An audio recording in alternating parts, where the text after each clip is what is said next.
En una ocasión, un joven carretonero del pueblo de Motul, Yucatán, conoció las ruinas de la gran ciudad maya de Chichén Itzá.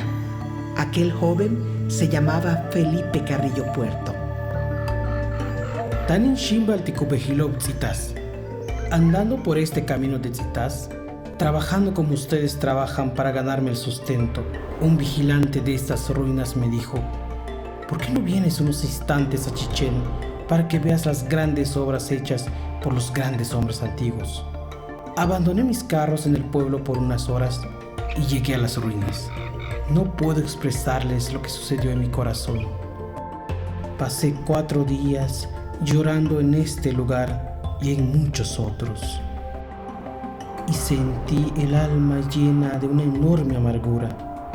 Y fue entonces cuando me pregunté: ¿hasta qué tiempo esas obras podrán ser conocidas por todos? ¿Y qué tiempo más pasarán ignoradas para la mayoría las obras de esos hombres antiguos?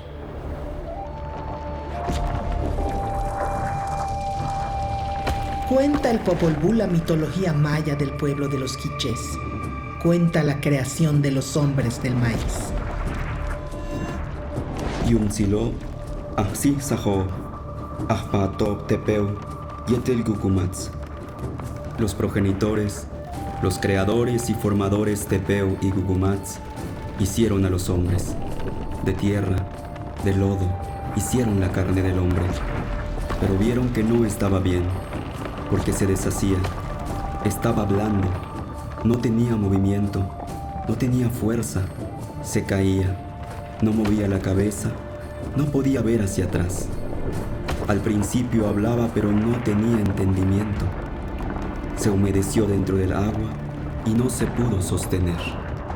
Entonces los creadores, los formadores, desbarataron y deshicieron su obra, y enseguida dijeron: hay que reunirse y encontrar los medios para que el hombre que formemos, el hombre que vamos a crear, nos sostenga y alimente, nos invoque y se acuerde de nosotros. A continuación vino la adivinación, la echada de la suerte con el maíz y el cité, y fueron hechos los muñecos labrados de madera. Se parecían al hombre y hablaban como el hombre. Poblaron la superficie de la tierra. Existieron y se multiplicaron. Tuvieron hijas, tuvieron hijos los muñecos de palo, pero no tenían alma ni entendimiento. No se acordaban de su creador. Caminaban sin rumbo y andaban a gatas. Sus piedras de moler, sus vajillas de barro, sus ollas, sus perros, sus pavos, todos hablaron. Todos, tantos cuantos había, manifestaron. Nos hicieron daño, nos comieron, les toca el turno, serán sacrificados. Y dicen que la descendencia de aquellos son los monos que existen ahora en las selvas. Por esta razón, el mono se parece al hombre. He aquí el comienzo de cuando se celebró consejo acerca del hombre, de cuando se buscó lo que entraría en la carne del hombre. De Pachil, de Cayalá, así llamados, vinieron las mazorcas amarillas y las mazorcas blancas. Estos son los nombres de los animales que trajeron la comida: Yak, Utiú, Kel, Hilo, gato del monte, coyote, cotorra y cuervo. Y de esta manera se llenaron de alegría, porque habían descubierto una hermosa tierra llena de deleites. Abundante en mazorcas amarillas y mazorcas blancas, y abundante también en mucho cacao. Innumerables los zapotillos rojos, las frutas, los frijoles, la miel. Los animales enseñaron el camino. Y moliendo entonces las mazorcas amarillas y las mazorcas blancas, hizo Ixmucané 9 bebidas. De maíz amarillo y de maíz blanco se hizo su carne. De masa de maíz se hicieron los brazos y las piernas del hombre. Únicamente masa de maíz entró en la carne de nuestros padres, los 4 hombres que fueron creados. Esto hicieron los progenitores Tepeu y Gukumats, así llamados. Entonces tuvieron apariencia humana y hombres fueron. Hablaron, dijeron, vieron, oyeron, anduvieron. Hombres buenos, hermosos, rostros de varones. La memoria fue, existió. Entonces existieron también sus esposas, vivieron sus mujeres. Los dioses celebraron consejo. Así, durante su sueño, los 4 recibieron mujeres verdaderamente bellas. Cuando se despertaron, sus mujeres existieron. Sus corazones se regocijaron al instante a causa de sus esposas. Así fueron creados nuestros abuelos, nuestros padres, por el corazón del cielo, por el corazón de la tierra.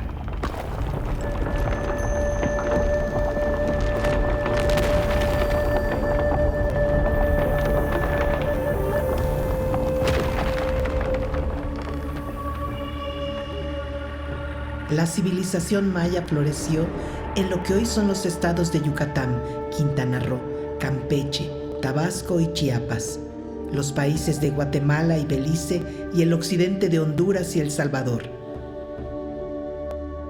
Hace al menos unos 4,000 años, grupos de recolectores y cazadores iniciaron su vida agrícola.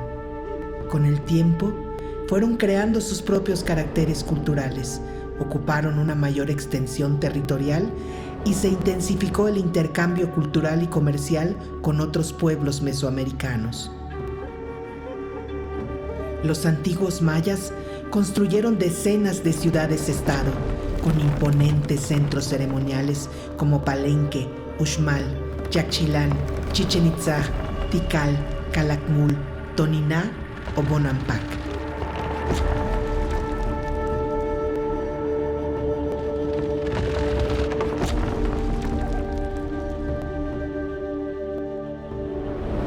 Al igual que otros pueblos de Mesoamérica, los gobernantes mayas también eran líderes religiosos.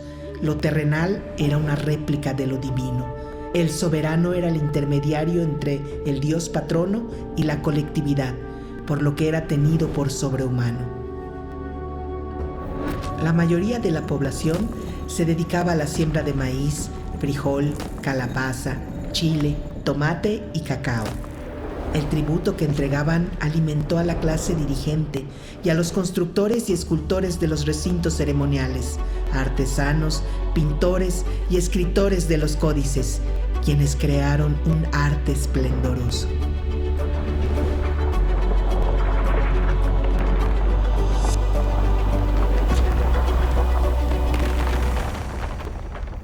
Esta es la ciudad de Chichén Itzá, una de las más imponentes urbes construida por los antiguos mayas. Su mayor esplendor tuvo lugar entre los años 900 y 1200 de nuestra era, cuando llegó a ser habitada por más de 50,000 personas.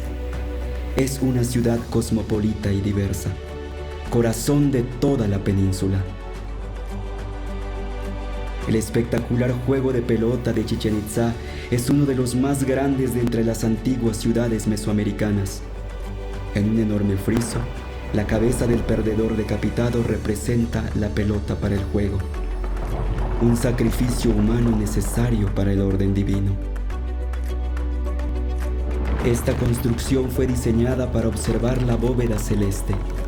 Los antiguos mayas fueron grandes observadores del universo y desarrollaron avanzados conocimientos matemáticos, siendo de los primeros pueblos del mundo en utilizar el cero. Los calendarios mayas son probablemente los más complejos que ha creado la humanidad. Calcularon con gran exactitud el año solar, el ciclo lunar, los eclipses y el movimiento de Venus.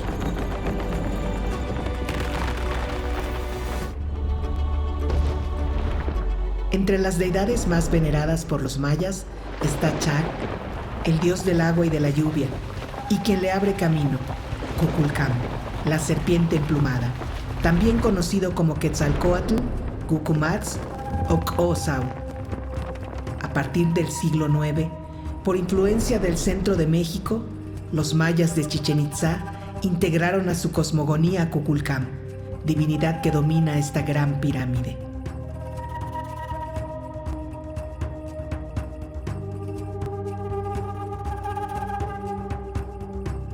En su interior existe un pasadizo que lleva a 2 bóvedas, donde fue encontrado una representación del jaguar, animal sagrado maya, y la escultura conocida como Chacmol, un mobiliario ritual que su uso y significado sigue siendo un gran misterio. Cada solsticio de primavera, en esta pirámide se observa descender a Kukulcán, ser divino que provoca el flujo de las sustancias entre el mundo de los dioses y el mundo de los hombres. Es el extractor. Como viento abre camino a las lluvias, como Venus abre camino alternadamente al sol y a las sombras de la noche. Como señor de los árboles cósmicos abre el camino calendárico a los dioses transformados en tiempo. Extrae al género humano y al niño que nace. Extrae para el pueblo la luz, el calor y el alimento. Kukulcán sostiene el cielo.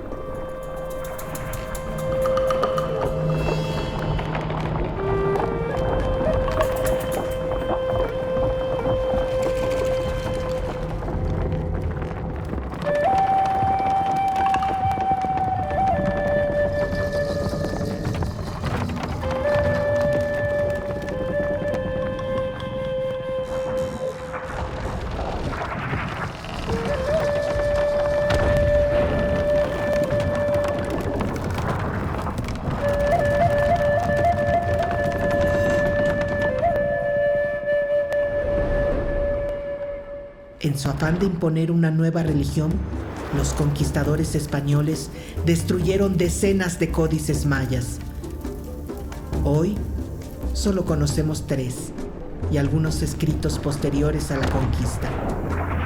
Los Chilambalam cuentan las alianzas, guerras y migraciones de los pueblos de la península de Yucatán, así como las profecías de un tiempo que consideraban cíclico. Narran la historia de los Itzáes, brujos del agua, constructores de Chichén Itzá. También cuentan la llegada de los españoles. Será el comenzar de los ahorcamientos, el estallar del fuego en el extremo de los brazos de los blancos, cuando caiga sobre la generación de los hermanos menores el rigor de la pelea, el rigor del tributo, cuando les venga la gran entrada del cristianismo, cuando comience el mucho trabajar en los pueblos y la miseria se establezca en la tierra, cuando se extienda por toda la tierra la palabra del Dios de los cielos, solo de pecado hablará, solo de pecado será su enseñanza, inhumanos serán sus soldados, crueles sus mastines bravos. Ay, entristezcámonos porque llegaron. Ay del Itzá, brujo del agua, que sus dioses no valdrán ya más.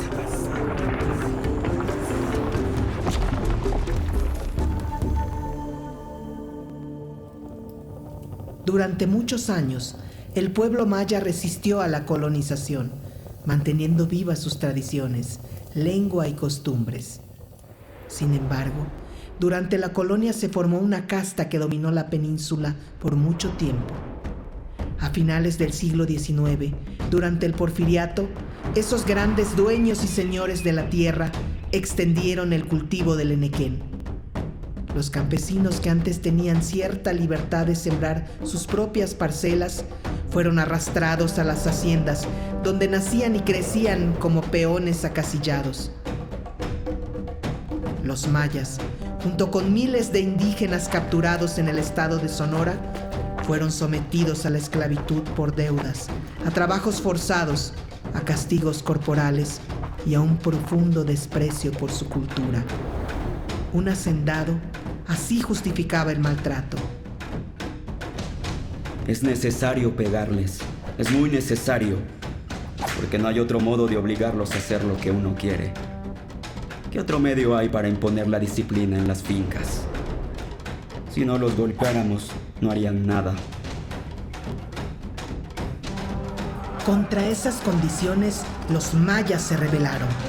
Cuando triunfaron los revolucionarios del norte contra la dictadura de Victoriano Huerta, en Yucatán, las cosas comenzaron a cambiar. En 1915, el general Salvador Alvarado es nombrado gobernador provisional de Yucatán con la encomienda de llevar a cabo el programa de la revolución. Carrillo Puerto lleva 2 años en el Ejército Libertador del Sur. Aprende de la lucha de los zapatistas y ayuda a repartir la tierra en la región de Cuautla. Allá andaba cuando recibe noticias de su tierra. Me avisan que el general Alvarado está repartiendo tierras entre los mayas. Yo estoy muy contento aquí, ayudando a que los campesinos de Morelos reciban también sus tierras. Pero aquí tienen a Zapata, así que yo no hago falta. Me voy a Yucatán. El gobierno de Alvarado suma a Carrillo Puerto a la tarea de repartir tierras en Motul. La participación del pueblo crece. Se realizan encuentros de obreros y campesinos. Se convoca al primer Congreso Feminista de México y se funda el Partido Socialista de Yucatán. Al frente de este partido, Carrillo Puerto organizó las ligas de resistencia. Poblado por poblado, en caseríos y haciendas, al grito de tierra y libertad, se organizaron miles de indígenas mayas. En 1917, los socialistas yucatecos ganaron las elecciones. Un trabajador ferrocarrilero es elegido gobernador y Carrillo Puerto diputado. Las fuerzas desatadas provocan algo imposible de imaginar años antes. En Motul se reúnen los hombres del maíz. Dirigentes de todas las regiones de Yucatán dan su voz. Hay que sembrar maíz y ser autosuficientes. Hay que regenerar la comunidad, reanimar la cultura y recuperar la dignidad. Los hacendados enequeneros defienden sus privilegios y desde los tradicionales periódicos atacan al gobierno socialista. El presidente Carranza se inclina a favor de la oligarquía local, detiene las primeras reparticiones de tierra y envía a un nuevo responsable del Ejército Federal a Yucatán, que reprime a los dirigentes de las ligas de resistencia. Carrillo Puerto denuncia la restauración conservadora en Yucatán y sale exiliado a la Ciudad de México. Cuando es derrotado Carranza, los hacendados de Yucatán ya no tienen el apoyo del centro y Carrillo Puerto regresa a su tierra. En el puerto de Progreso lo recibe una multitud. En 1921, los socialistas en Yucatán se vuelven a organizar. Las ligas de resistencia crecen al llamado de Carrillo Puerto, que recorre todo el estado como candidato a gobernador.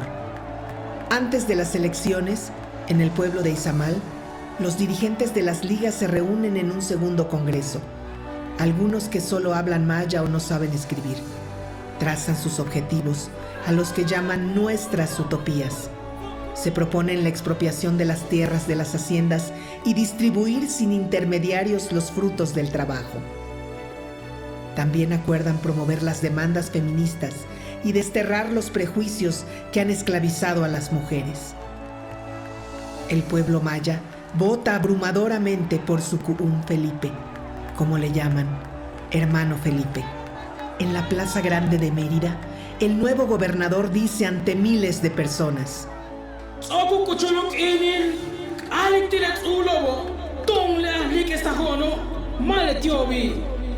ha llegado el momento de decirle a los señores que somos nosotros los constructores y no ellos. Hay que decirles que sin los trabajadores no existiría esta catedral suntuosa, que sin los trabajadores no existiría este palacio, que sin los trabajadores no existirían los ferrocarriles. Compañeros, la tierra es de ustedes que han nacido aquí, que aquí han crecido, que aquí han gastado su vida encorvados en el campo, cortando pencas para el amo que se apoderó de la tierra. En los 2 años que duró el gobierno de Carrillo Puerto, la justicia se abrió paso. 80,000 familias mayas reciben sus parcelas en tierra común. Todos los jueves va el gobernador a los pueblos a firmar la restitución de las tierras a sus dueños originarios. Los peones se mudan de las grandes propiedades donde vivían y construyen sus hogares en los pueblos. Carrillo Puerto abre escuelas, funda la Universidad del Sureste, inaugura carreteras e inicia los trabajos de restauración de Chichén Itzá. Y no se detiene. Promueve el idioma maya, que se enseña en las nuevas escuelas. Reparte miles de libros en las comunidades, entre estos el Popol Vuh y el Chilambala. Quiere animar la cultura en todos los pueblos y las ligas son el espacio comunitario para la organización. Por esos días, Carrillo Puerto escribe: Cada liga tiene una banda u orquesta, ya que nuestra gente es demasiado triste y tiene que aprender a cantar y bailar no solo sus bellas canciones, sino también otras danzas más alegres y tonadas más libres. Ellos han sido esclavos por tanto tiempo que han olvidado cómo jugar. Los esclavos no juegan y las personas que juegan no son esclavos. El futuro de Yucatán pertenece a los mayas. Pero la rebelión de Adolfo de la Huerta contra Obregón y Plutarco Elías Calles da el pretexto para que los hacendados de Yucatán promuevan un golpe de estado contra Carrillo Puerto. Los viejos dueños de Yucatán, la casta acostumbrada a mandar, no tolera al gobierno del pueblo. Los militares al servicio de los hacendados toman Mérida. Carrillo Puerto, con sus colaboradores más cercanos, viaja a Motul, mientras los golpistas los persiguen. En la estación del tren de su pueblo los reciben miles. El pueblo no está armado y Carrillo Puerto quiere evitar una masacre. Entonces, pide a la gente que regrese a sus casas. En su escape busca el mar para embarcarse, pero es capturado y sometido a un juicio sumario.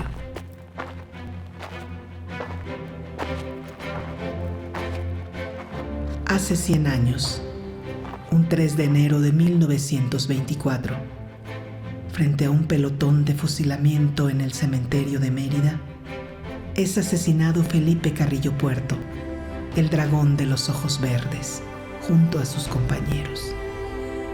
Hasta hoy, se canta en su memoria en muchos rincones de Yucatán.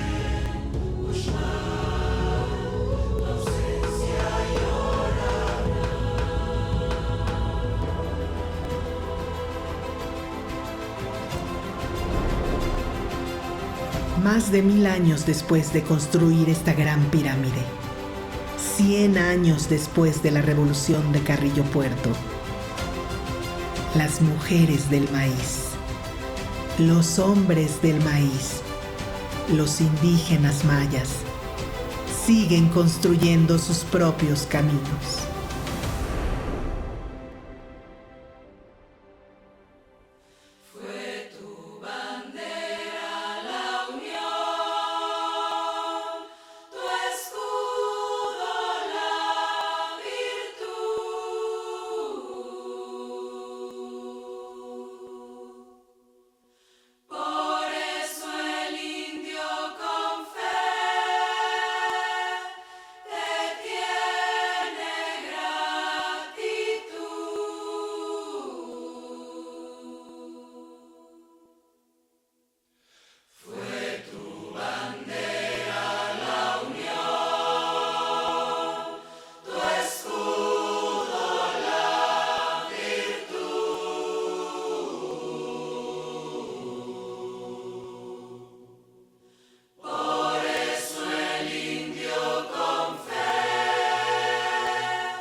será.